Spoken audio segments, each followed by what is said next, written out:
Now the floor is given to Madam Nirmala Sitharaman, Defense Minister of India. The floor is yours.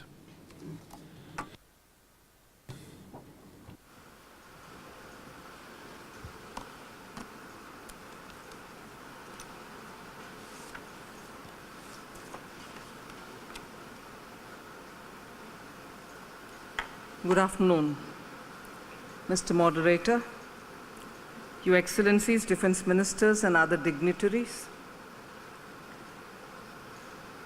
distinguished delegates.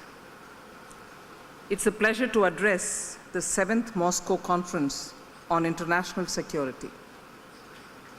I thank Defense Minister General Sergei Shoigu for the invitation. At the outset, I compliment the organizers of the conference for the excellent arrangements made.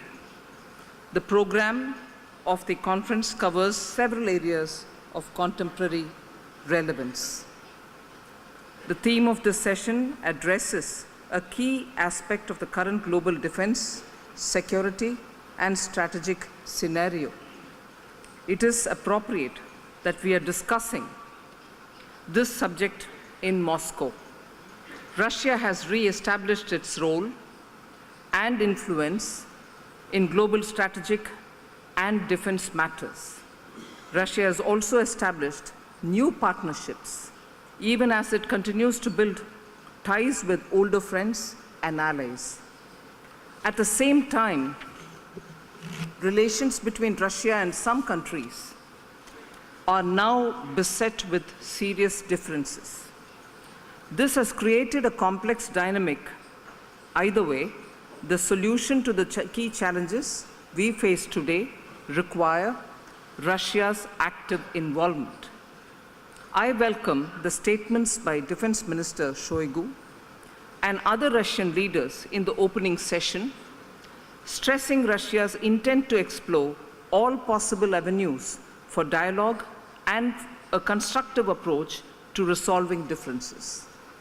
For us in India, Russia has been and remains a long-standing friend and a partner with whom we share a special and privileged strategic partnership. India and Russia have just concluded a year of commemorative events to mark the 70th anniversary of diplomatic relations. Over these 7 decades, India and Russia have built a relationship of mutual trust and confidence in a range of areas, especially defense.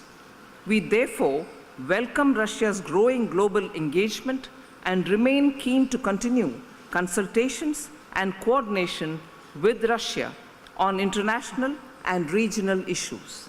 For India, cooperation with Russia is vital in ensuring stability and security in our shared Eurasian neighborhood, especially in addressing the menace of terrorism. We also seek a cooperative relationship with Russia for broad-based and mutually beneficial economic growth and development in the region.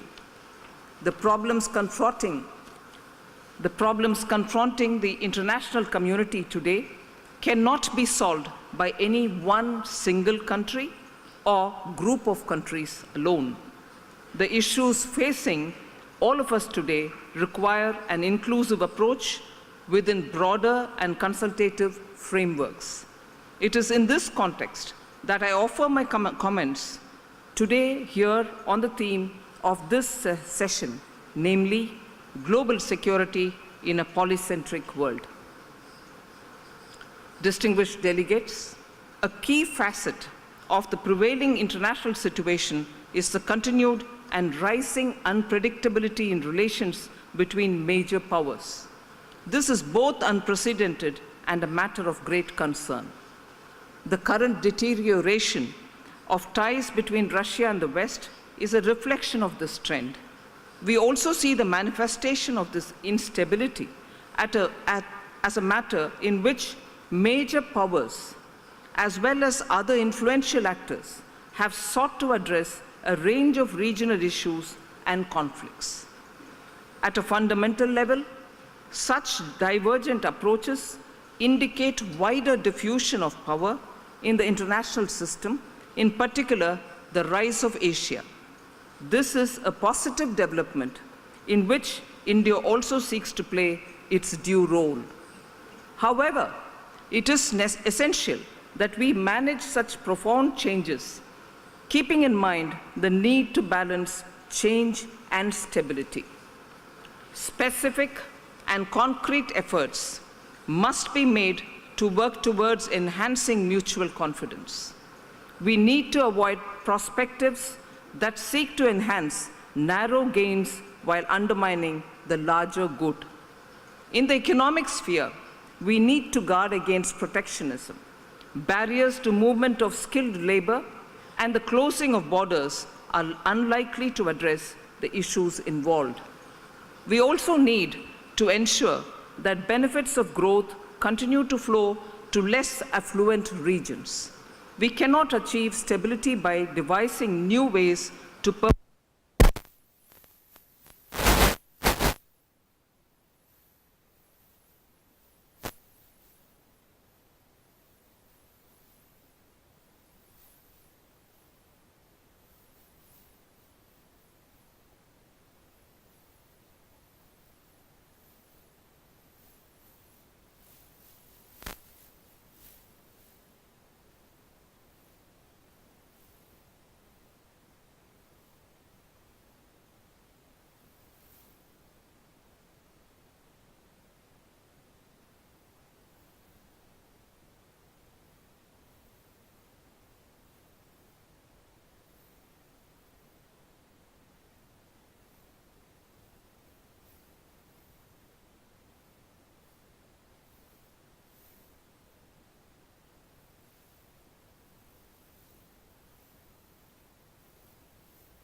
wolf attacks and the continuing patronage of some irresponsible states to terrorist groups need to be addressed in a comprehensive manner.